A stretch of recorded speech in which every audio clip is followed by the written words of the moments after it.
Wysteria. Energy. Twister. Hello everyone, welcome back. This story is called The Shadow, and it's by Andrew S. French, but I will leave a link in the description of the author. Because this book's absolutely free, but he has many other books that you can buy. It's a work of fiction. Names, characters, places, events, businesses, locations and incidents are either the products of imagination or they're used in a fictitious manner. Any resemblance to an actual person, living or dead, or actual events is purely coincidental. So, the first part is Rosa's story. I stood outside the high rise when the woman jumped from the 10th floor window. The flats loomed over me, casting shadows that joined the wind and cut into my bones. I'd never enjoyed visiting the place, only going because my mother had dragged me to see Grandma. Gran was losing the plot, and I hated seeing her in that state, of her forgetting who she was, struggling to look after herself.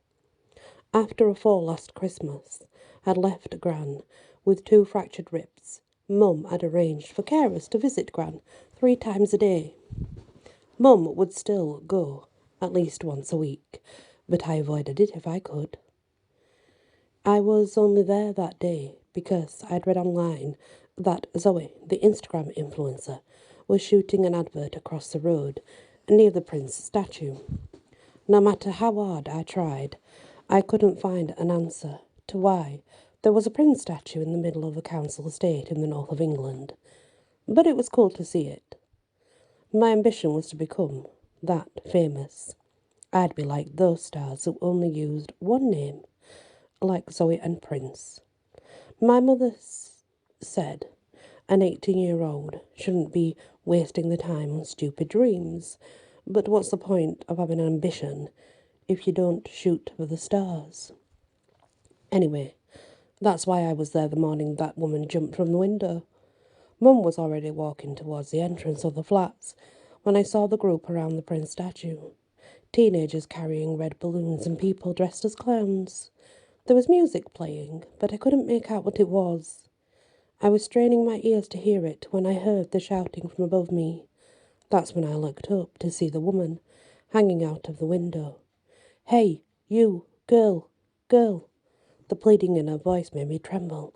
It was a bright summer day. The sun was on my face and the smell of candy floss coming from somewhere. But the sound of that voice sent a shiver through me. "Hey, girl. Mum was already in the building, and the clowns were boogieing in the road, stopping the cars from moving and drawing angry shouts from the drivers. Then, from the edge of my vision, I saw a uniformed copper trying to calm everything down as the teenagers released the balloons into the air. "Hey, you, girl." Her words were like an anchor in my head while my body was the Titanic. I moved closer to the building and gazed at her. "Girl, you've got to get me out of here."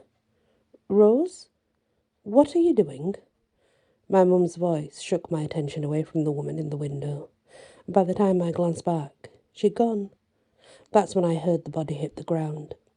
It was the sound of a tomato sauce bottle squeezed of its last snort, a colossal splat that made me fear the worst when I opened my eyes to look at the damage.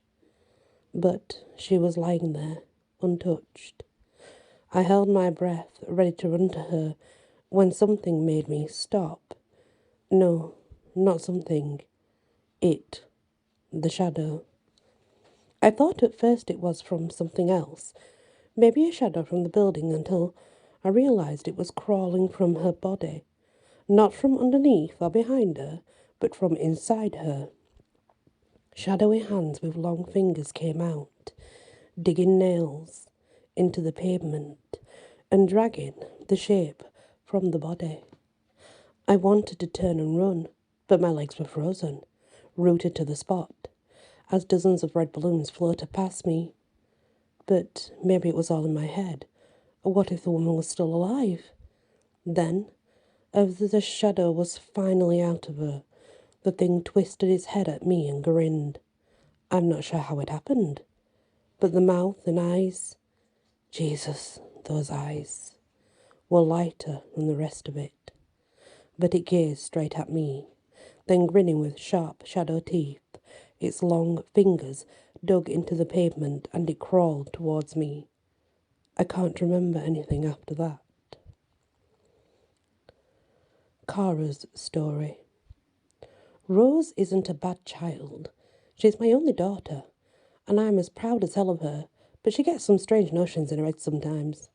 Still, I guess it's the same with most teenagers nowadays, wanting to be internet stars and famous for doing nothing at all. She's obsessed with social media, YouTube, TikTok, and God knows where else. I